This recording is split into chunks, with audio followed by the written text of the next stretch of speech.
Kommune til politiet. De mener, at kommunen har begået overgreb mod Amy Rebecca Sten, da de fjernede hende med magt.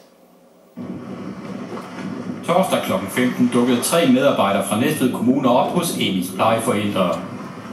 De brugte tvang for at fjerne pigen fra stedet. Og den magtanvendelse er nu meldt til politiet. Vi kan simpelthen ikke se hjemmelsgrundlaget for, at Næstved Kommune kunne gøre det her. Og hvis ikke det hjemmelsgrundlag er der, så må man sige, at karakteren af den flytning og den fjernelse, der skete i går, ville så i virkeligheden være overgreb. Episoden endte med, at Amy i desperation kæmpede imod at blive fjernet. Og den konfrontation var gået hen og blevet næsten uundgåelig.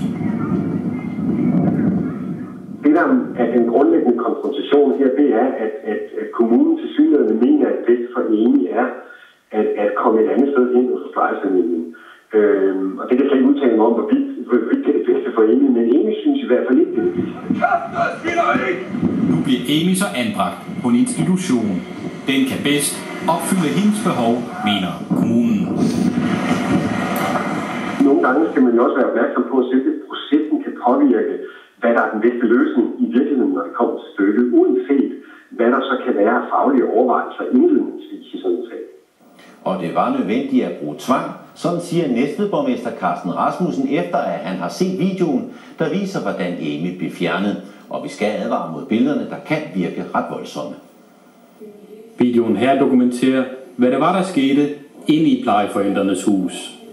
Vi har valgt at vise den til borgmester Carsten Rasmussen. Ja.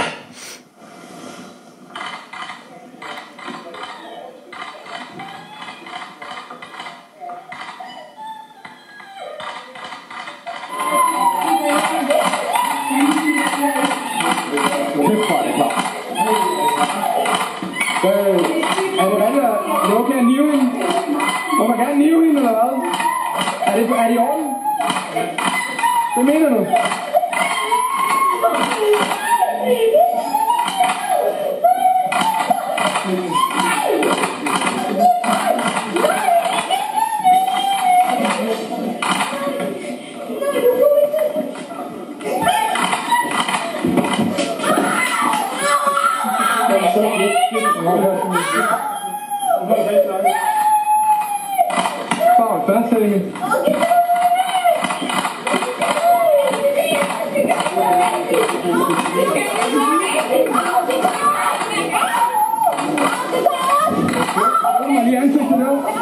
Er det okay at slå mig i hovedet?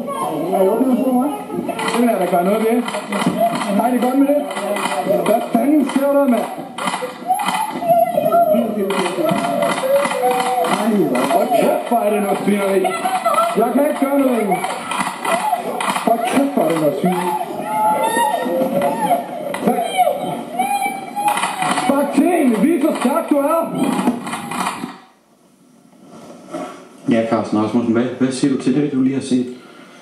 Ja, men sådan er det jo, når noget skal foregå med magt. Det er selvfølgelig sådan, så ærgerligt, jeg ser, det er jo, at familien ikke bidrager, plejefamilien ikke bidrager mere positivt til flytningen af Amy. Altså, de står jo nærmest og modarbejder gevaldigt kommunens ret til, fordi vi har en afgørelse på, at Amy skal et andet sted hen. Og så kan det foregå på mange måder. Det kan foregå med familien, i det tilfælde her plejefamilien, bidrager positivt. Det gør det desværre ikke, viser det her 1,5 minut indslag. Og så er kommunen nødt til at gøre det, da Amy jo ikke længere er i den familie ifølge vores. De har ikke myndighed til at have hende, så skal vi jo desværre gribe til magt. Og det sker jo i mange børneanbringelsessager. Desværre er det jo så, eller gudskelov, at det sjældent det er plejefamilien, der er vores modstandere. Det her som regel er det jo de biologiske eller adoptionsforældre, der har forældremyndigheden, som jo står og skriger og råber medarbejderne i ansigtet. Men hvordan kan det her være det bedste for en pige, når det ender i sådan en situation? Jamen det er det heller aldrig. Altså magtanvendelse er aldrig god for nogen som helst. Heller ikke for børn, når vi anbringer. Det er det heller ikke for andre børn, som vi engang er nødt til at anbringe. Men vi er nødt til at tænke på pigens fremtid og pigens tarv. Og den situation er altid meget ophidset og meget alvorlig. Og meget at skære et hver menneske i hjertet, når man ser, hvad man skal. Men det gør det jo også, når politiet griber ind. Og her er det så kommunens medarbejdere, der på en desværre nødvendig måde må fjerne Amy, da ikke hun skal være i den familie. Det er jo det, der er aftalen.